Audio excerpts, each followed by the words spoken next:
नहीं पर समझ की सुंदर काया है। Born to be remembered, born to be remembered, born to be remembered, born to be remembered। Born to be remembered से जुड़े सभी श्रोताओं को संदीप भट्ट का नमस्कार। वैसे साथियों, लगता है आज मैं आराम से आपके साथ अकेले ही बात करने वाला हूँ। क्यों संदीप, तुम्हें ऐसा क्यों लगा? ओह बबीता, तुम कैसे आ गई? मुझे तो लगा कि अपने नए मकान के चक्कर में तुम्हें फुर्सत ही नहीं मिली होगी। लग तो मुझे भी ऐसा ही रहा था संदीप, पर थैंक गॉड कि मेरे एक दोस्त ने डिजाइनिंग व इंफ्रास्ट्रक्चर में मेरी थोड़ी सी मदद कर दी, वरना मैं तो बहुत ही कंफ्यूज थी। कंफ्यूजन कैसा बबीता?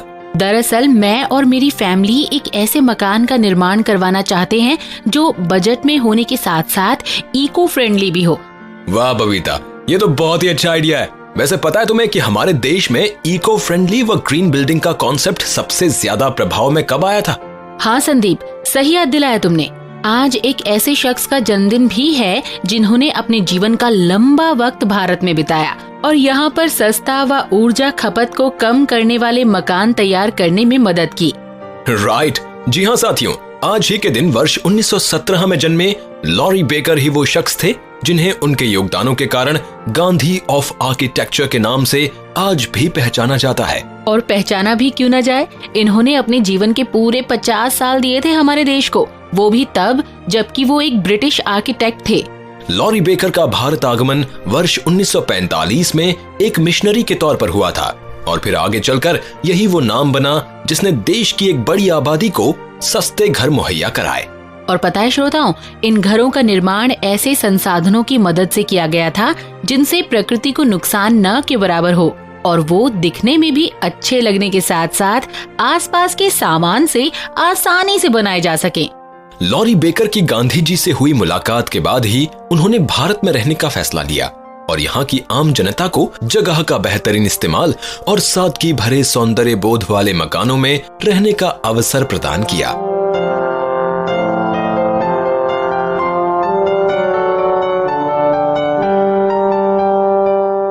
बिल्कुल, विदेशी धरती पर जन्मे बेकर ने 20 वर्ष की उम्र तक आर्किटेक्चर में अपना स्नातक पूरा कर लिया और उसके बाद द्वितीय विश्व युद्ध का हिस्सा बने। लॉरी बेकर को चीन व बर्मा में तैनात किया गया था, लेकिन फिर खराब सेहत के चलते वो इंग्लैंड वापस आने के लिए निकल पड़े। इस दौरान वो बॉम्बे में शिप के आने का इंतजार कर रहे थे और फिर यहीं से उनकी मुलाकात महात्मा गांधी जी से हुई। वो गांधी जी ही थे जिन्होंने बेकर को उनके ज्ञान का इस्तेमाल जरूरतमंदों व विकासशील देशों में करने के लिए प्रोत्साहित किया और फिर इसी के बाद इन्होंने भारत में अपना आगमन वर्ल्ड लेप्रोसी मिशन के तहत किया। पता है बबीता, अक्सर लेप्रोसी यानी कुष्ठ रोग से पीड़ित व्यक्ति को समाज में हीन भावना का सामना करना पड़ता है। इसीलिए वर्ल्ड लेप्रोसी मिशन ने भारत में इन लोगों को आश्रय देने के लिए आवास स्थान बनवाने का निर्णय किया और आर्किटेक्ट के तौर पर संस्था ने बेकर को चुना। एक बार बेकर जब अपनी पत्नी के साथ पिथौरागढ़ घूमने गए तो वहाँ पर डॉक्टरों की संख्या ना के बराबर होने के कारण इन्होंने यहीं रुककर लोगों की मदद करने का फैसला लिया। इस तरह तकरीबन 16 सालों तक उन्होंने यहाँ गरीबों के रहने के लिए न सिर्फ स्थान मुहैया कराया बल्कि उनके स्वास्थ्य का ख्याल रखने की कोशिश भी की। हाँ, और यहाँ पर रहते हुए इन्होंने आसपास आसानी से मिलने वाले सामानों को एकत्र करके हट यानी झोपड़ी नुमा छत वाले घरों का निर्माण करने का विचार प्रस्तुत किया। उनके विचार में कोई कमी नहीं थी और इसीलिए सभी ने इसका स्वागत किया। वर्ष 1963 में बेकर केरल आ गए और फिर यहाँ भी इन्होंने अपने कार्यों से गरीबों को रहने के लिए एक सुरक्षित आवास प्रदान करने के प्रयास शुरू कर दिए। जी, ये बेकर की सोच ही थी कि जिसने आधुनिक घरों के निर्माण को बेकर स्टाइल से जोड़ दिया और देखते ही देखते न जाने कितने ही लोगों ने इसका लाभ प्राप्त किया। The common brick is one of man's greatest inventions. Hundreds or even thousands of years ago, this was a lump of mud in the ground. You could pick it in your hand, shape it, let it dry, and you have this shape. Then you burn it to make it solid and strong. If you want, you can pick out these bricks with a dark end like this, and you can make a deliberate pattern on the wall. In the same way that people for music hall shows and so on can pick out 6 dancing girls and dress them up so that they all look the same. So this is you can do almost anything you want to in the building line with this common brick. Laurie Baker की designing व writing सभी कुछ घर पर ही तैयार की जाती थी और उनके बहुत से छात्र छात्राएं बेकर को डैडी कहकर ही बुलाते थे। इनकी देश के लिए की गई सच्ची सेवा के लिए ही वर्ष 1988 में इन्हें भारत की नागरिकता प्रदान की गई थी। बेकर द्वारा लिखे गए लेखों का प्रकाशन कॉस्टफोर्ड यानी the centre of science and technology for rural development नामक संस्था द्वारा किया गया था। ये संस्था आज भी कार्यरत है। वर्ष 1981 में रॉयल यूनिवर्सिटी ऑफ नीदरलैंड ने इन्हें डिलिट की उपाधि प्रदान की, जबकि भारत सरकार ने बेकर को सम्मान प्रदान करते हुए वर्ष 1990 में इन्हें पद्मश्री से नवाजा। साथ ही वर्ष 2006 में इन्हें आर्किटेक्चर के नोबेल प्राइज माने जाने वाले प्रिट्जकर प्राइज से भी नवाजा गया। सम्मानों की कीमत शायद इनके योगदानों के आगे फीकी पड़ जाए, लेकिन संदीप, इनके द्वारा तैयार किए गए भावी आर्किटेक्ट हमेशा से ही उनका नाम रोशन करते हुए पीढ़ी दर पीढ़ी नजर आएंगे। आज लॉरी बेकर को हमारी पूरी टीम की ओर से उनकी जयंती पर तहे दिल से सलाम।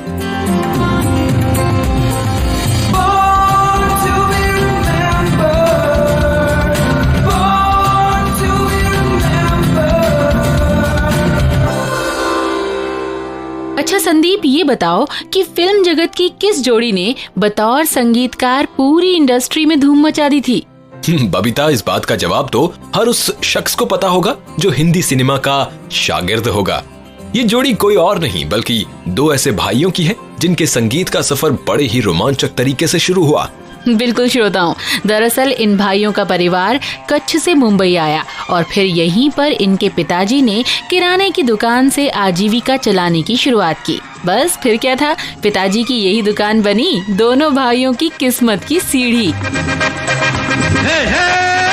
रोते हुए आते हैं सब, रोते हुए आते हैं सब, हंसता हुआ जो जाएगा वो मुक़द्दर का सिकंदर, वो मुक़द्दर का सिकंदर जाने मन कहलाएगा।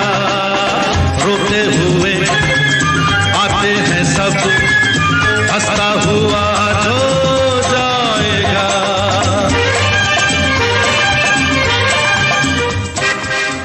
दिलों को लूट लेने वाले संगीतकारों की इस जोड़ी ने हिंदी सिनेमा पर तकरीबन 60, 70 व 80 के दशक तक लगातार राज किया और कल्याण जी आनंद जी का नाम संगीत के क्षेत्र में एक ब्रांड बन गया। साथियों, इन दोनों भाइयों में से छोटे भाई आनंद जी का जन्म 2 मार्च 1933 में हुआ था, जबकि कल्याण जी इनसे उम्र में बड़े हुआ करते थे। ये ऐसी जोड़ी है जिसे कल्याण जी आनंद जी दोनों के नाम से एक साथ ही पुकारा जाता है। और आपको ये जानकर हैरानी होगी कि इनके पिताजी की दुकान का कर्ज उतारने के लिए एक शख्स ने इन भाइयों को संगीत की तालीम देना शुरू कर दिया। हालांकि उधारी की संगीत के इन गुरुजी को सुर और ताल की समझ कुछ खास नहीं थी, पर हाँ, उन्होंने कल्याण जी व आनंद जी में संगीत की बुनियादी समझ जरूर पैदा कर दी थी।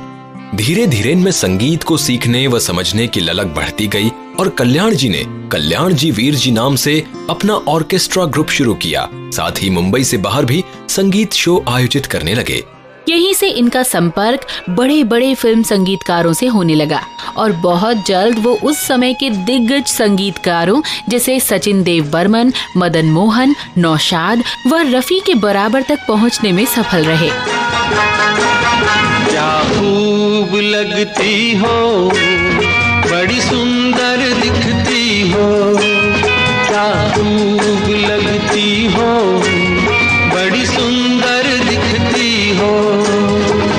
दिल से कहो, कहते रहो, अच्छा लगता है, जीवन का हर सपना अब सच्चा लगता है। क्या खूब लगती हो, बड़ी सुंदर दिखती हो, क्या खूब लगती हो, बड़ी सुंदर दिखती हो। कल्याण जी ने संगीत की दुनिया में अपनी शुरुआत कर दी थी, जबकि उनके छोटे भाई आनंद जी अभिनय की दुनिया में रुचि रखते थे। लेकिन जब उन्हें एहसास हुआ कि उनकी लंबाई एक नायक के रूप में सही नहीं है, तो उन्होंने अपने बड़े भाई के साथ जुड़ने का निर्णय कर लिया। हेमंत कुमार के संगीत निर्देशन के तहत 1954 में आई फिल्म नागिन में कल्याण जी ने बीन का संगीत तैयार किया। और पता है आपको, इसके लिए उन्होंने एक वाद्य यंत्र का प्रयोग किया था। और इस तरह वो ऐसे संगीतकार भी बने जिन्होंने इलेक्ट्रॉनिक संगीत की शुरुआत की थी। वर्ष 1959 में कल्याण जी ने सम्राट चंद्रगुप्त फिल्म में अपने संगीत का जलवा दिखाया और फिर इसी साल उनके छोटे भाई आनंद जी ने भी इनके साथ काम करना शुरू कर दिया। अब उस जमाने में एक बच्चा था, मैं छोटा था, तभी ये लगता था कि मुझे पिक्चर में काम करना है, ये करना वो करना है, लेकिन हाइट बड़ी नहीं थी। तो उस टाइम तो 5 फुट चले नहीं थे, 6 फुट ये सब चाहिए थे। तो ईश्वर ने इसमें देना था, इसमें नाम देना था, सब कुछ था, तो मुझे ऐसे फील्ड में भेज दिया, म्यूज़िक में भेज दिया। इससे फ़ायदा बहुत हुआ। गाना बजा के बोलेंगे ये गीत संगीत कल्याण जी आनंद जी का है, ये ईश्वर ने खुद ही भेज दिया कि बेटा तेरे को करने की ज़रूरत नहीं है, लोग तेरे को याद करते रहेंगे।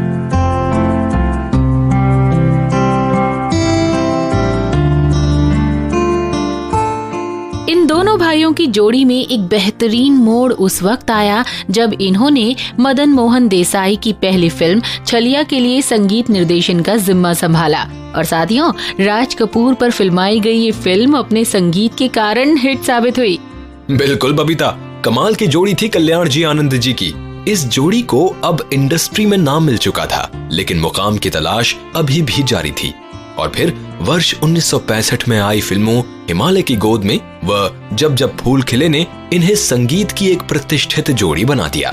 इसके बाद इनकी जोड़ी ने अमिताभ बच्चन जैसे बड़े कलाकार को डॉन व मुकद्दर का सिकंदर जैसी फिल्म में बेहतरीन संगीत देकर झूमने पर मजबूर कर दिया। वैसे आज भी इनका संगीत हमें थिरकने से रोक नहीं पाता है।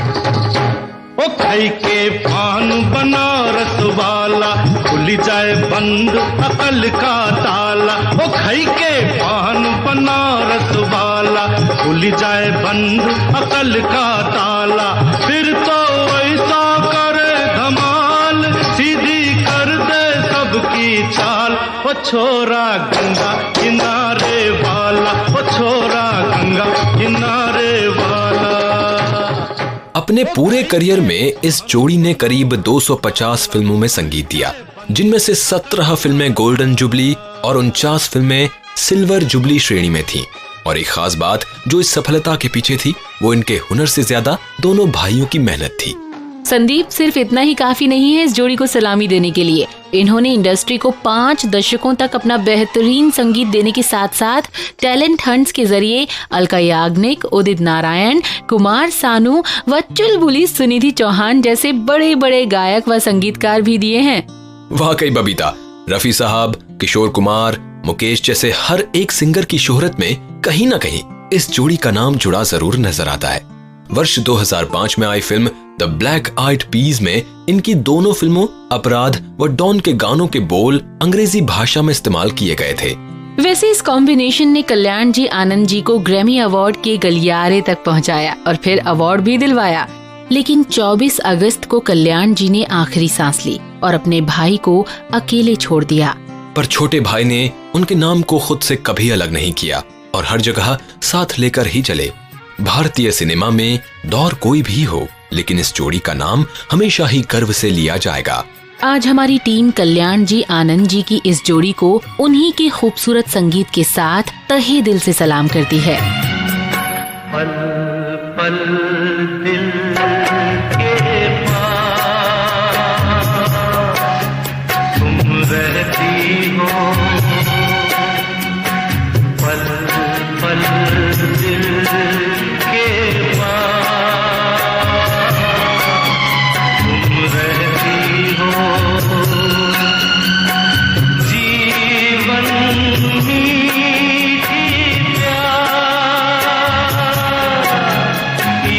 रहती हो, पल पल दिल के पास तुम रहती हो।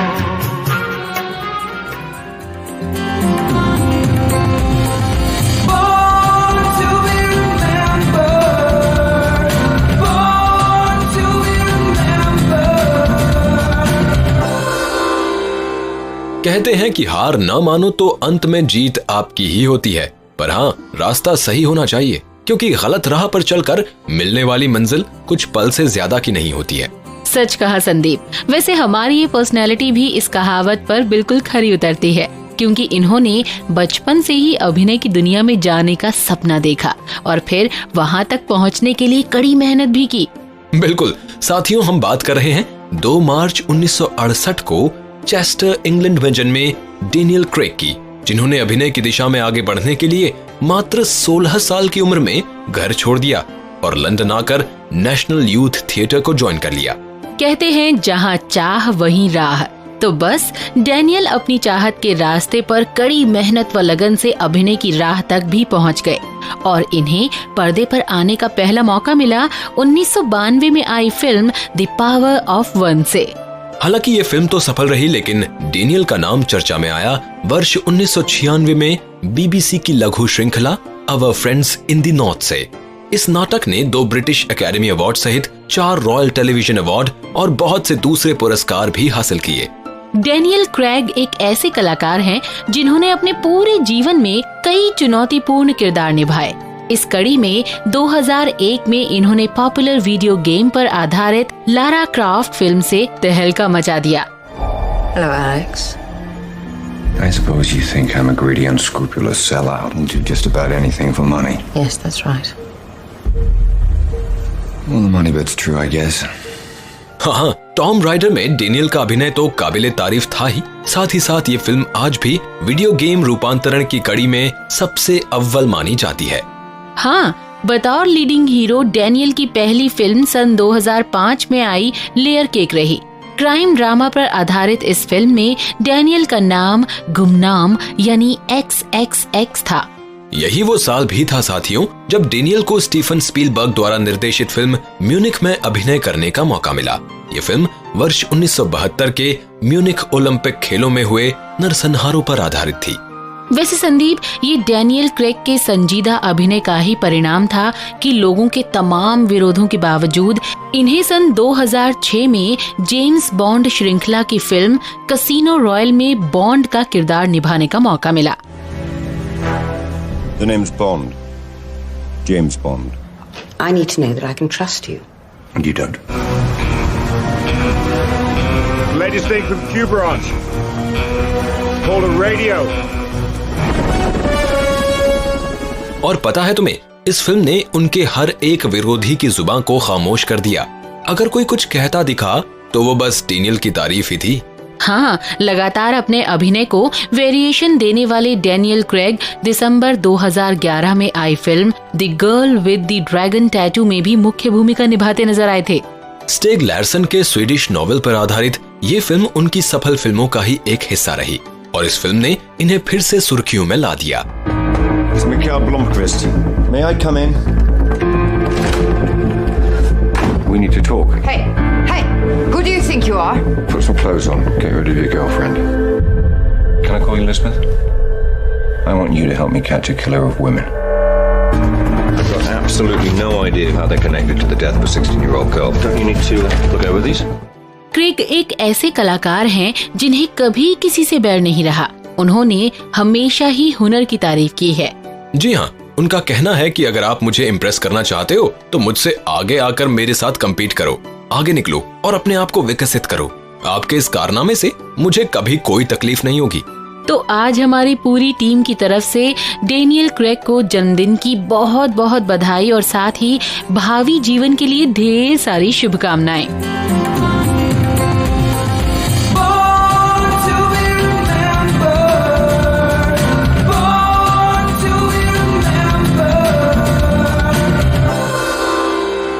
अच्छा तो बबीता, क्या तुम्हें वो टाइम याद है जब किसी के पास कंप्यूटर होना एक बहुत बड़ी बात मानी जाती थी?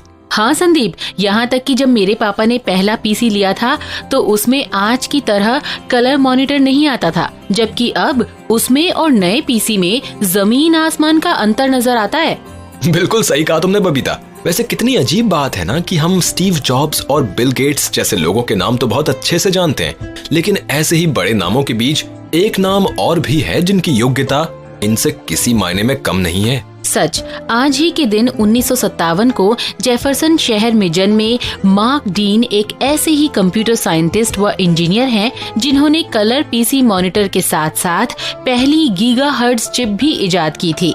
जी हाँ साथियों, उनकी योग्यता का अंदाजा आप इसी बात से लगा सकते हो कि कंपनी के 9 ओरिजिनल पेटेंट्स में से 3 इन्हीं के नाम हैं, जबकि कुल 20 पेटेंट्स अब तक डीन हासिल कर चुके हैं।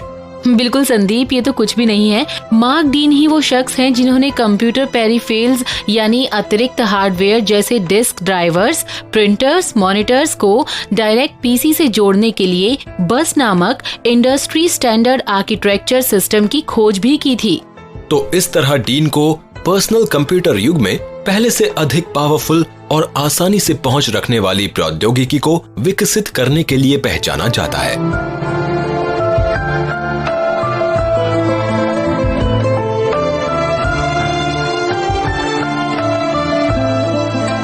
वैसे साथियों, इस तरह की उपलब्धियां एक दिन में नहीं मिलती हैं, इसीलिए अगर हम भी ऐसा कुछ करने की इच्छा रखते हैं तो शुरुआत से ही प्रयास जारी रखने होंगे, जैसा कि डीन ने किया था। बचपन से ही इन्होंने अपना लगाव चीजों को बनाने के प्रति दिखाना शुरू कर दिया था। यहाँ तक कि बचपन में अपने पिता की मदद से इन्होंने ट्रैक्टर का मॉडल तैयार कर लिया था। Oh, it was my father. He was a tinkerer. He built things and I kind of got that from him. So I built a small game machine when I was really just in high school, just early high school. So I just loved putting things together, and I loved electronics. So that got me into it, and I would tell you, even back then, when I was about 8th, 9th grade, I knew I wanted to work in the computer industry.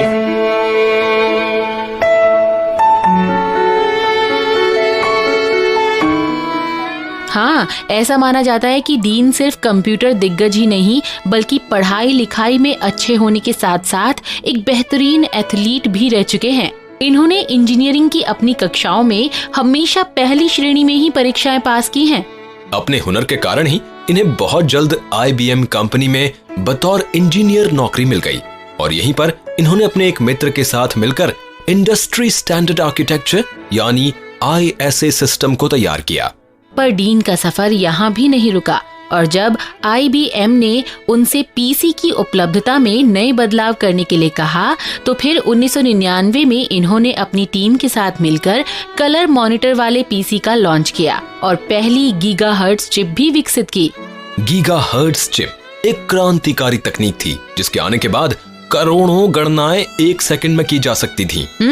Dean पहले ऐसे African American हैं जिन्हें 1996 में IBM fellow से नवाजा गया था, जबकि इसके ठीक 1 साल बाद इन्हें president award black engineer of the year से नवाजा गया।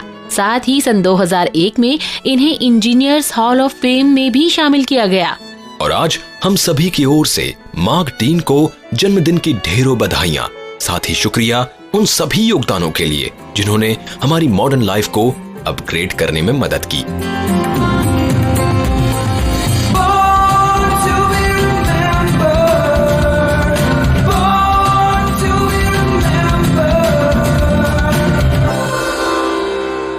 और श्रोताओं, संडे को इतना फंडे बनाने के बाद अब हम समाप्त करते हैं अपने आज के इस एपिसोड को।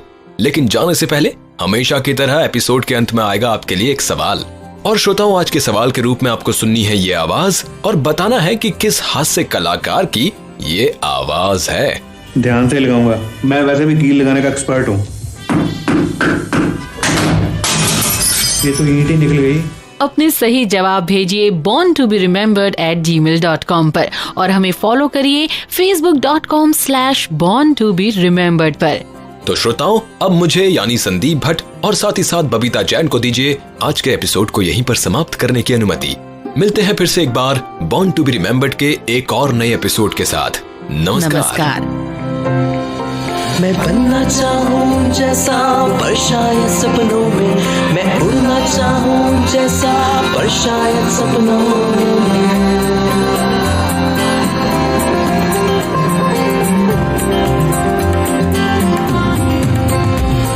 सपनों की है उड़ान, कांटे बन गए फूल समान, रोक न पाए वो मुझको मुट्ठी में मेरी है आसमान।